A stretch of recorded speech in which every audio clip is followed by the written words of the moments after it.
این یکی دیگه است، فکر نکنین اونو. این از اینترنت خریدم اینا.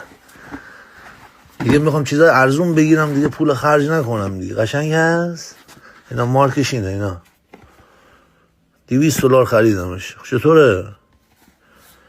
به این پای من چقدر بزرگه، ببین مثل جن پریه اینا. جای مغز به ما میدادی خارکوز. پای انقدری رو میخواستیم چیکار کنیم؟ مگه سکان کشتی بود میخواست خودش نگه داره؟ آخرین باری که انگشت کوچیکه پاتون رو 10 دقیقه نگاه کردین که بود؟